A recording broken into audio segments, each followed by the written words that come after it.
యెహోషువ 7వ అధ్యాయము. శపితమైన దాని విషయంలో ఇశ్రాయేలీయులు తిరుగుబాటు చేసిరి. ఎట్లనగా యూదా గోత్రములో జెరహు ముని మనుమడును జబ్ది మనుమడును కర్మీ కుమారుడునైన ఆకాను శపితము చేయబడిన దానిలో కొంత తీసుకొనెను గనుక యెహోవా ఇశ్రాయేలీయుల మీద కోపించెను. యెహోషువ, మీరు వెళ్లి దేశమును వేగుచూడుడని చెప్పి బేతేలు తూర్పు దిక్కున బేతావేను దగ్గరనున్న హాయి అను పురమునకు ఎరుకో నుండి వేగుల వారిని పంపగా వారు వెళ్లి హాయి పురమును వేగుచూచి యెహోషువ యొద్దకు తిరిగి వచ్చి, జనులందరినీ వెళ్లనీయకుము, 2-3 వేల మంది వెళ్లి హాయిని పట్టుకొనవచ్చును.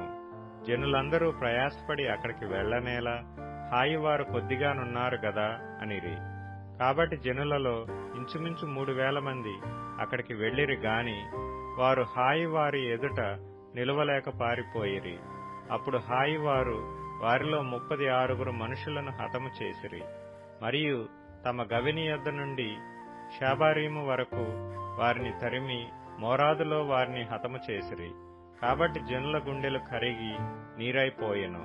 యెహోషువ తన బట్టలు చింపుకొని తానును ఇశ్రాయేలీల పెద్దలను సాయంకాలం వరకు యెహోవా మందసమునెదుట నేల మీద ముఖములు మోపుకొని తమ తలల మీద ధూళి పోసుకొనుచు, అయ్యో ప్రభువా యెహోవా, మమ్మను నశింపజేయునట్లు అమోరీయుల చేతికి మమ్మను అప్పగించుటకు ఈ జనులను ఈ యొర్దాను నీవెందుకు దాటించితివి?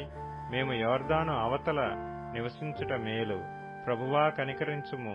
ఇశ్రాయేలీయులు తమ శత్రువుల ఎదుట నిలవలేక వెనుకకు తిరిగినందుకు నేనేమి చెప్పగలను?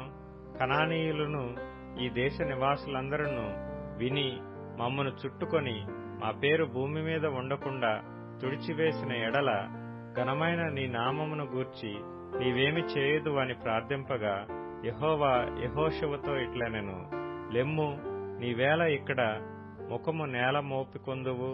ఇశ్రాయేలీలు పాపము చేసి ఉన్నారు. నేను వారితో చేసిన నిబంధనను వారు మీరియున్నారు. శపితమైన దాని కొంత తీసుకొని దొంగిలి బొంకి తమ సామానులో దాని ఉంచుకొని ఉన్నారు.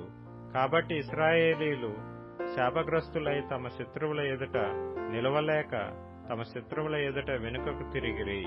శాపగ్రస్తులైన వారు మీ మధ్య నుండకుండా మీరు వారిని నిర్మూలన చేసితేనే తప్ప నేను మీకు తోడై ఉండను. నీవు లేచి జనులను పరిశుద్ధపరచి వారితో ఇలాగు చెప్పుము, రేపటికి మిమ్మును మీరు పరిశుద్ధపరచుకొనుడి. ఇశ్రాయేలీల దేవుడైన యెహోవా సెలవిచ్చినదేమనగా, ఇశ్రాయేలీలారా, మీ మధ్య శాపగ్రస్తమైనదొకటి కలదు. మీరు దానిని మీ మధ్య నుండకుండా నిర్మూలము చేయు వరకు మీ శత్రువుల ఎదుట మీరు నిలవలేరు.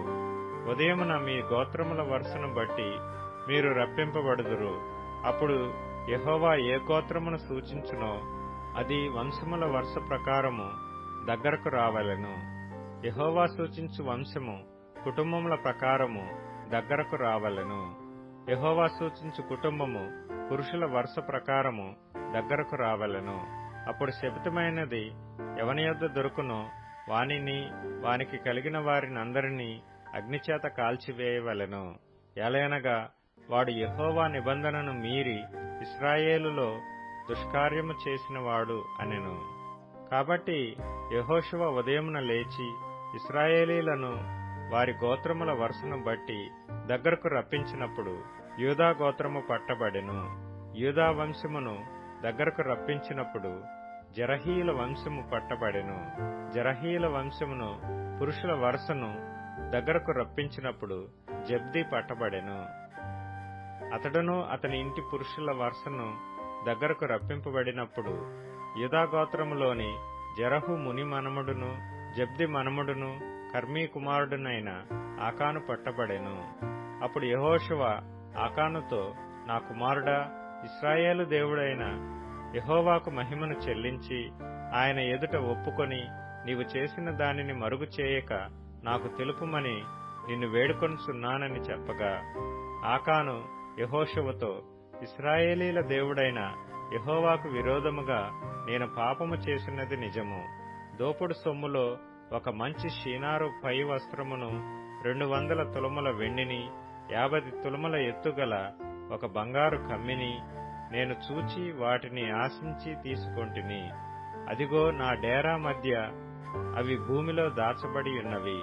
ఆ వెండి దాని క్రింద ఉన్నదని ఉత్తరమిచ్చి తాను చేసినదంతయు ఒప్పుకొనెను. అప్పుడు యెహోషువ దూతలను పంపగా వారు ఆ డేరా యొద్దకు పరిగెత్తి చూచినప్పుడు అది డేరాలో దాచబడి ఉండెను. ఆ వెండి దాని క్రింద నుండెను. కాబట్టి వారు డేరా మధ్య నుండి వాటిని తీసుకుని యెహోషువ యొద్దకును ఇశ్రాయేలీయుల యొద్దకును తెచ్చి యెహోవా సన్నిధిని ఉంచిరి. తరువాత యెహోషువయు ఇశ్రాయేలీయులందరూ జెరహు కుమారుడైన ఆకానును ఆ వెండిని, ఆ పైవస్త్రమును, ఆ బంగారు కమ్మిని, ఆకాను కుమారులను కుమార్తెలను, ఎద్దులను, గాడిదలను, మందను, డేరాను, వానికి కలిగిన సమస్తమును పట్టుకొని ఆకోరు లోయలోనికి తీసుకొని వచ్చిరి. అప్పుడు యెహోషువ, నీవేళ మమ్మను బాధపరిచితివి, నేడు యెహోవా నిన్ను బాధపరచుననగా ఇశ్రాయేలీలందరూ వానిని రాళ్లతో చావగొట్టిరి. వారిని రాళ్లతో కొట్టిన తరువాత అగ్నిచేత కాల్చి వారి మీద రాళ్లను పెద్ద కుప్పగా వేసిరి. అది నేటి వరకు ఉన్నది.